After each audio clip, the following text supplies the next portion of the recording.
Sziasztok! Újszász Richárd vagyok a Dovit csapatából. Az idei évben már velem is találkozhattok majd néhány videó keretein belül. A mai napon Sándorfalvára, a Sándor horgásztóra látogattunk el. Ez egy nagyon szép, nagyon rendezett, faházakkal ellátott, intenzíven telepített vízterület, ahogyan majd látni fogjátok a videóban is. A mai nap folyamán egy nagyon egyszerű, meccsbotos, fixúszós szerelékes pontyozást fogok nektek bemutatni. A lehető legegyszerűbben, a lehető legközérthetőbben, semmiféle bonyolítás, illetve túlzás nélkül. A videóimban próbálunk majd arra törekedni, hogy az úszós horgászatot, mivel az életemben az úszós horgászat úgymond a főprofil, én nem igazán horgászom mást, számomra az úszós horgászat jelenti a horgászat csúcsát, ezért próbálom majd nektek a létező legegyszerűbben, legérthetőbben közel hozni hozzátok ezt a módszert. A mai napon a pontyokat és amúrokat próbáljuk meg üldözőbe venni, ezzel a leegyszerűsített meccsbotos technikával, kis pelletekkel, kis erjesztett magokkal, és bízom benne, hogy egy jó pecában lesz részünk, amit meg tudok mutatni nektek. A mai pecához, a halak méretéhez igazítva egy 450-es telemeccsbotot választottam, illetve egy fixúszós wagler szereléket állítottam össze, ami egy 10 g-os wagler úszóból, egy fixúszó rögzítőből és egy klasszikus olmozásból áll, nagyjából 1,5 g-nyi ólommal a szereléken. A főzsinórom 20-as körüli, a 1,5 g-nyi ólom pedig lényegében a legegyszerűbben van elosztva, 2 darab jelzősöréttel, illetve a fő ólomnak az a lényege távolságban, hogy a horogelőke és a horog bedobáskor ne tudjon visszacsapódni. A horogelőkém 18-as, a horog pedig szigorúan szakál nélküli, ezen a vízen is egy 10-es méretben. Azért a fixúszót választottam erre a mai napra, mert egyrészt a vízmélység is megengedi még ennek a kényelmes használatát, másrészt pedig aki most fog hozzá a meccsbotos horgászatba, én azt gondolom, hogy ez a legegyszerűbb módja a meccsbotozás megtanulásának. Kis rutinnal, a dobástechnika elsajátításával majd egyszerűbb lesz esetleg egy csúszóúszós szerelék használata is, de én mindenképp azt javaslom, hogy ha és amennyiben a vízmélység engedi, a fixúszóval kezdjétek a meccsbotos horgászat tanulását. Amikor készen van az úszós szerelékünk, és be van állítva tökéletesen az olmozása, hogy mi elképzeltük, még egy nagyon fontos momentum a mélységmérés. Nagyon sokféleképpen lehet ezt jól végezni, én elmondom, hogy én hogy szoktam csinálni.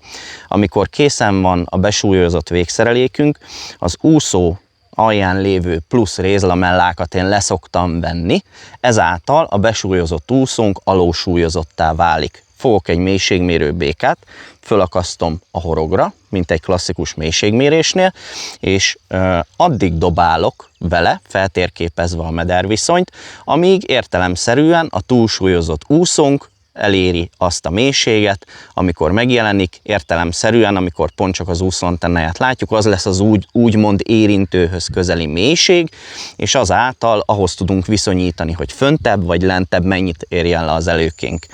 Szerintem ez a legegyszerűbb módja ennek. Az egyszerűség kedvéért 2 kg pontyos etetőanyagot fogok bekeverni a mai napra.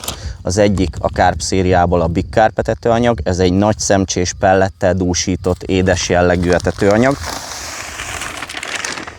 És ami szerintem jól fog harmonizálni hozzá, szintén ebből a családból a Full Corn Carp etetőanyag, ez egy közepes szemcseméretű, viszont erjesztett vajsavas etetőanyag, amihez szerintem már bőven jó a víznek a hőfoka.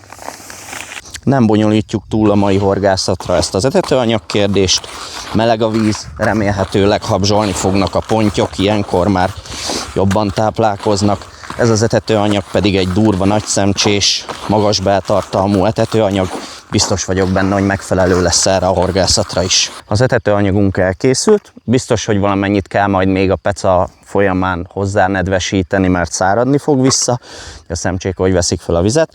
Az etetőanyagon kívül készültem még egy kis erjesztett kukoricával, illetve szintén a Carp családból a Full Corn Carp etetőpellettel, ezt is csúzival próbálom majd lőni nekik. Ez egy halas és szénhidrátos pelletek keveréke, vajsavas ízesítésben. Továbbá van még nálam csemekukorica, illetve csalizó kukorica és csalizó tigrismogyoró többféle ízben.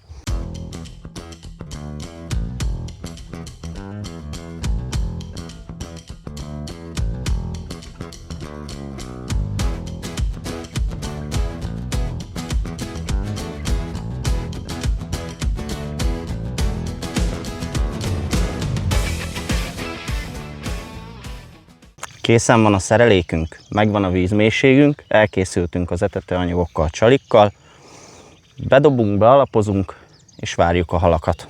Az ember azt gondolná, hogy 18-20 méter, és tud viszonyítani a szemben lévő nádfalhoz.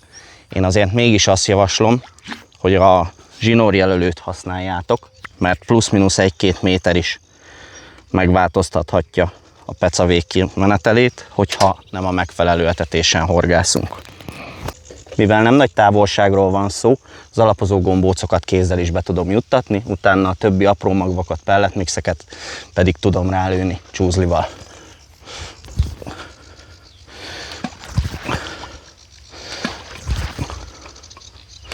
Picit igyekeztem hátrébb dobni az alapozó gombócokat, az etetőanyag gombócokat, hogyha véletlen az apróbb halak vagy bármi zavaró tényező miatt az etetőanyag mégis túlzás lett volna, akkor legyen hová még mögé menekülni. És innentől pedig pelletmixekkel etetünk rá.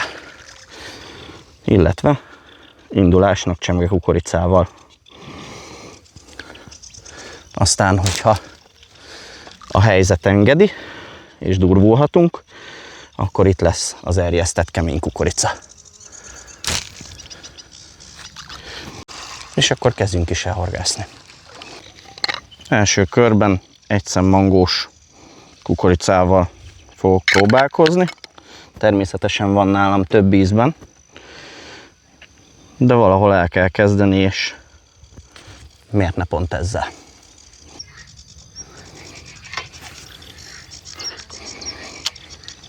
Attól függetlenül, hogy ez egy intenzíven telepített víz, nyilván az elején nem várok nagy csodát, biztos vagyok benne, hogy idő kell ahhoz, hogy a halak megérkezzenek, de várunk türelemmel. Bár nem nagy hal, de sokat azért nem kellett várni. Na, nem érte jöttünk.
Kettő törpeharcsa fogása után mertem egy kicsit nagyobbat álmodni, mivel nem a törpeharcsákért jöttünk, ezért ritkán csinálok ilyet, de egy egész szem tigrismagyorót tűztem fel a horogra.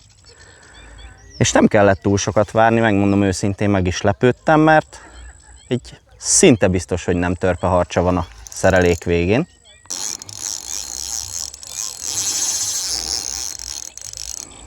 Ahhoz, hogy minél előbb a jó halak ránk találjanak, igyekeztem folyamatosan a kemény szemű erjesztett kukoricát folyamatosan csúzlival pötyögni, pótolni nekik.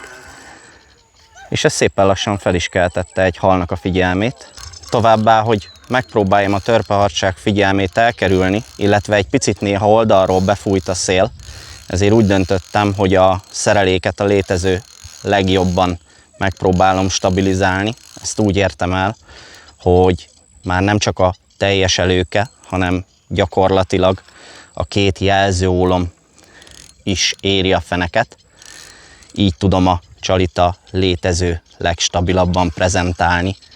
De a súlyából ítélve egy egész szép hal is lehet, bár még nem láttuk. Azt a mindenit! Ezt azt hiszem, egyből visszük a matracra. Várakozáson felüli első hal. A horgon még jól látszik a feltűzött 1 szem tigris magyaró. Azért nem gondoltam, hogy egyből egy ilyen gyönyörű hallal fog ez a víz megajándékozni. Szép, egészséges, tükrös, baromi jó erőben, nagyon jó erőben volt, harcolt. Igyekezzünk, vissza is engedem minél előbb. A halnak is ez lesz a jó, és én pedig szeretném fogni a következőt.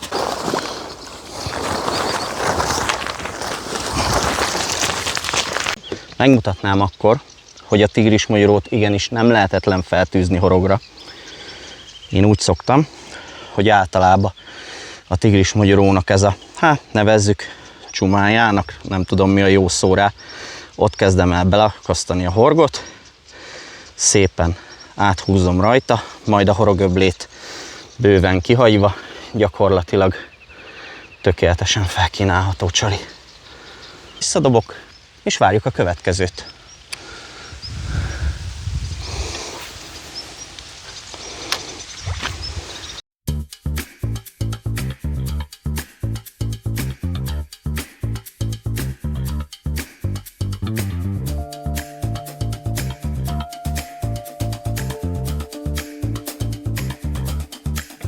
Folyamatos csúzlizásnak köszönhetően úgy látszik, helyben vannak a halaink.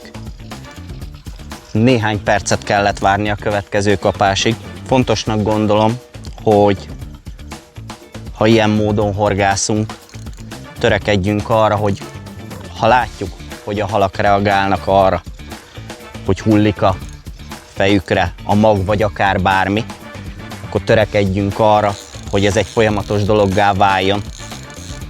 Ne hagyjuk, hogy esetleg ráunjanak az etetésünkre, és tovább álljanak. Hopp, ez sajnos elment. Gond egy szál se, nem csüggedünk. Új tigrismagyaró csali, új dobás, és várjuk a következőt.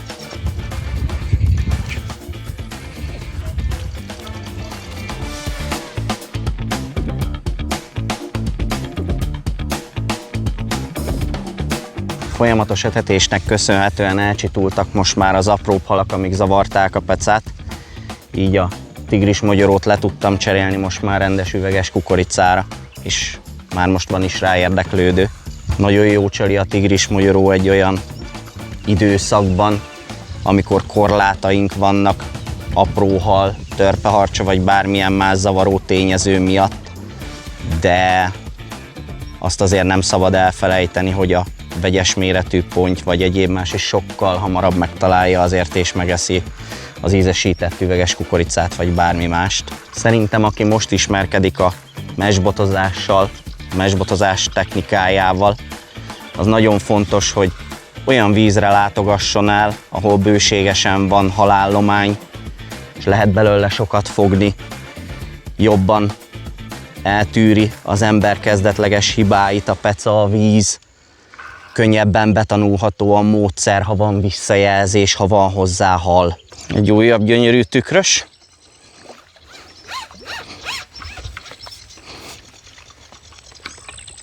És ez is megvan.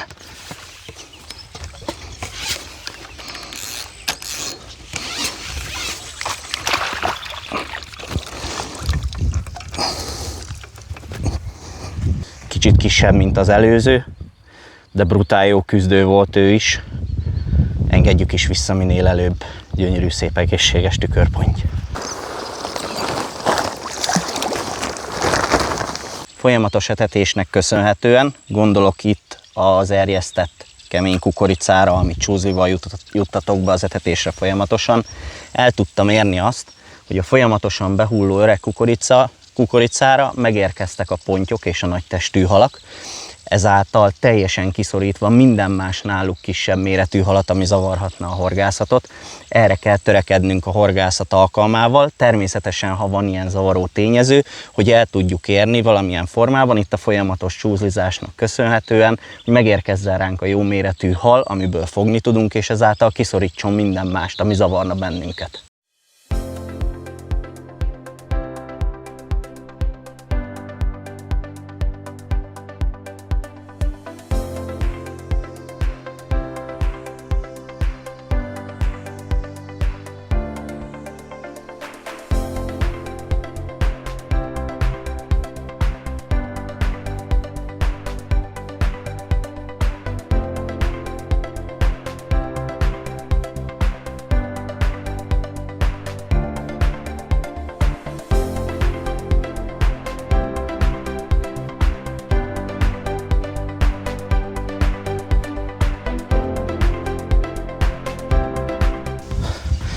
Innentől már igazi örömpeca. Gyakorlatilag minél többet lövök a csúzlival, annál több hal van előttem. Szebbnél szebb, erősebbnél erősebb, gyönyörű, egészséges halak.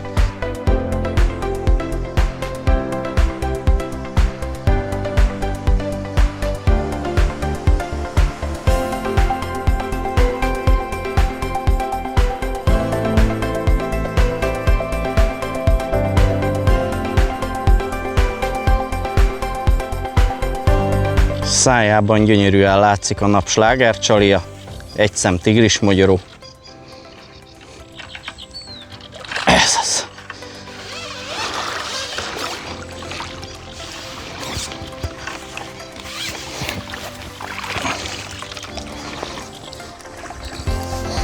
Egy gyors horogszabadítás, és már mehet is vissza, mert Gergő a vízben vár.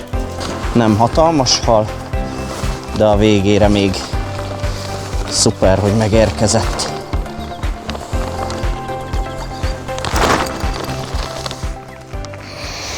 Véget ért a mai napra szánt horgászidőnk, de rengeteg tapasztalattal gazdagodtunk. Egyértelműen látszott az, hogy amíg tudtam lőni neki a kemény kukoricát, az erjesztett kemény kukoricát, folyamatosan helyben lehetett tartani a halakat.